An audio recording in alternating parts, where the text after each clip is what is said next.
Hi there, y'all. How are you? I'm so excited. I feel really blessed to be here. Near the end, we're almost there. We almost did it, but also we're almost there. We almost did it. So hopefully we get through this. What I want to talk to you today about is trust. And the reason is because I, as a manager, really believe that trust is the foundation on which we build our organizations. Every risk that we want to take as a leader, or every risk we want our organization to take, is predicated first on individuals taking risks, right? The company is usually fairly well indemnified to small and medium risks, but individuals have no such luck, right? Failed projects can lead to stalled careers. It can lead to lost jobs. So if we want our organizations to take risks, then we need to get them to trust us first. And I see so many leaders who are failing to build that trust on a day-to-day basis, and that's because of the flawed models that they're using to understand trust. Right? The two models I see the most often, the first is the economic model, which has something along the lines of like, I can buy trust by making people happy. And then once I've done that, I can spend that trust to make those people sad. Then there's the video game trust model, which is when I do specific things, people trust me more. The more they trust me, the more I can get them to do for me. These are problematic, and they're problematic because they're transactional and they're reductive. They turn people into things. The reality is that there's no algorithm you can execute that will force people to trust you. All you can do is lay the groundwork and create a space in which trust can grow and ask that people give you that trust. Because trust is the sum of your entire relationship with somebody. Everything you do, everything you say, sometimes the things that other people say about you when you're not in the room affect the amount of trust that people have in you. And this feels really, really obvious. I think everyone in here kind of gets that. But the actions of leaders are so often mired in these transactional modes of thinking, right? They do things like buy a single token gift for everyone in the org and don't even think about it. Or they'll put one-on-ones in the calendar, but then they'll move those one-on-ones all the time, or they'll fill those one-on-ones with boring box checking, right? They're not going to take the opportunity to do what that ritual's for. And in the worst case, right, they can become obsessed with the narrative because these models require you to view actions as trust building or trust depleting. Then you can't go back and review mistakes that you might have made because, oh, then I might be losing trust. But the reality is you're doing that anyway, right? So these models in the long run reduce trust. People don't like to be reduced to things, and they can tell that you're doing it. So we need a new model that centers on human beings and allows us to build that framework, right? And through the magic of having already written this speech, I have just the thing for us. So trust emerges as the intersection between predictability, safety, and self-determination, right? I have to be able to predict how you're going to react. I have to believe that you care about me as a human being, and I have to believe that you're going to allow me to pursue the things that matter to me. I think predictability is the first and most intuitive aspect of trust, right? Given some situation, I can only really trust you if I could reasonably predict what it is that you're going to do. And this doesn't have to be exact. I don't need your exact knowledge. I don't need your exact expertise. But I do need to be able to predict what you think is an optimal outcome, and I need to predict how dogged you'll be in pursuing that outcome. Right? If I can do that, then I can, instead of focusing on what you're going to do and how that's going to affect me, I can focus on the things that I am uniquely good at, that I'm uniquely suited to provide for you. I can also make decisions in your absence that you're not going to need to remake necessarily. Now, without predictability, safety and self-determination lead to duplicity. Right? If people can't predict how you're going to react, they will endeavor to preclude your reaction to the situation.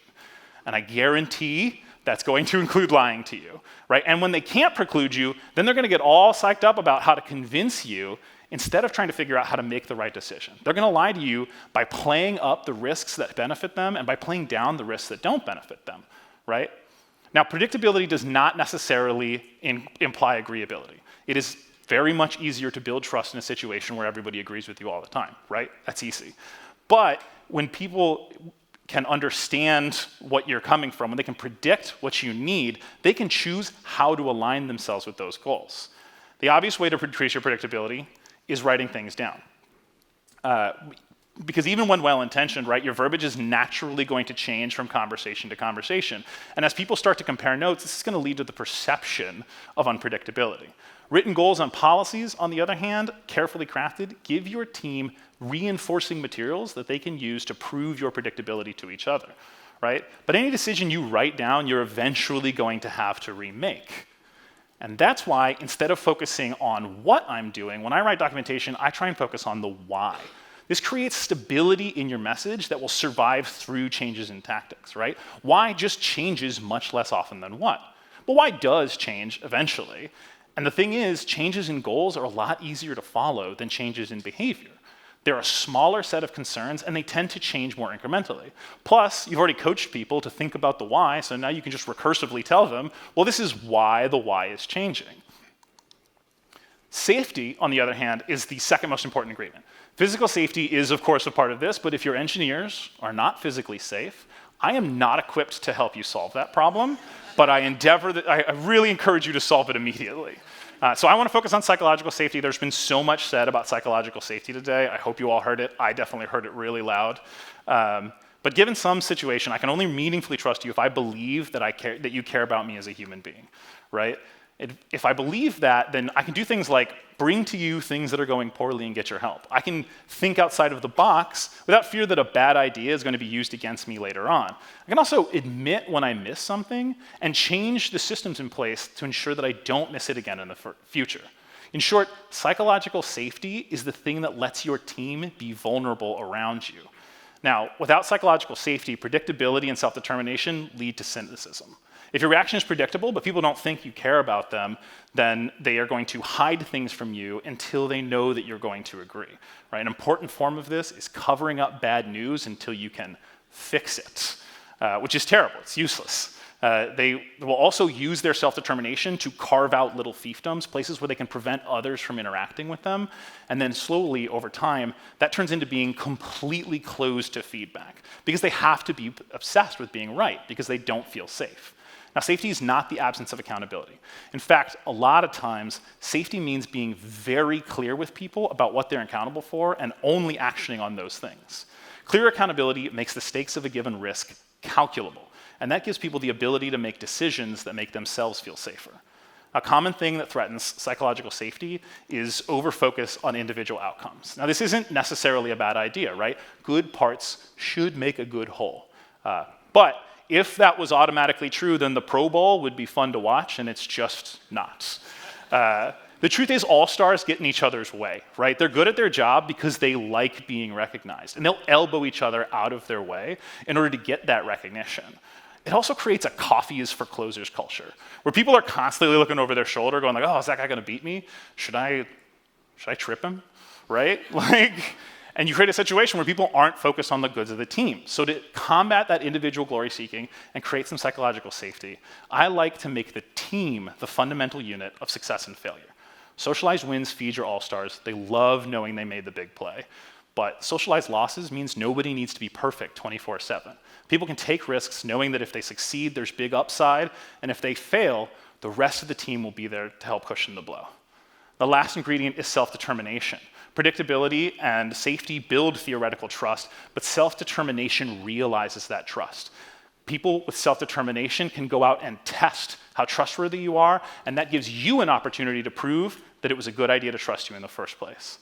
It also provides a super important redundancy plan for that trust, right? Even if my boss surprises me, even if she has to put the company's needs ahead of mine, I know that she will let me pursue the things that matter to me. Without self-determination, predictability and safety build helplessness. People, instead of bringing nothing to you, bring everything to you all the time, and suddenly you don't have a team. Your entire organization's output is choked on your ability to deeply understand things and make decisions. A great way to build self-determination in your org is to give the trust that you're hoping to get, right? Build that predictability and safety, show people that what it is that they need to deliver on, and then trust them to do it. That involves breaking down this phrase. I'm sure you've all heard it. As a millennial who grew up in the Midwest, I heard it all the time, but it's bad, right? This is a recipe for a zero-trust organization because usually what it means is when you mess up, you lose a lot of trust, and you're only trusted to do things you've previously done. This leads to gravity at either end of the trust spectrum. People who have a lot of trust can get more trust easily, but people who don't have trust are doomed never to get it.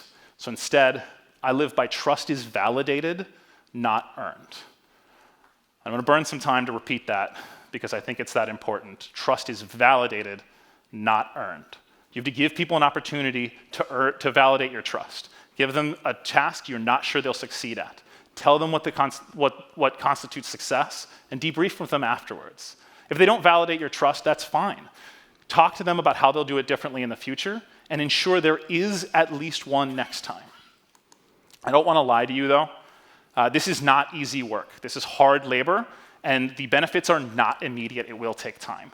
But it is very worth it. High-trust organizations are high-performing organizations, and if you want to change the world, I'm 100% sure that this is how you get there. My name is Francis Sirizotti. Thank you so much for the gift of your attention, and I trust you all can take it from here.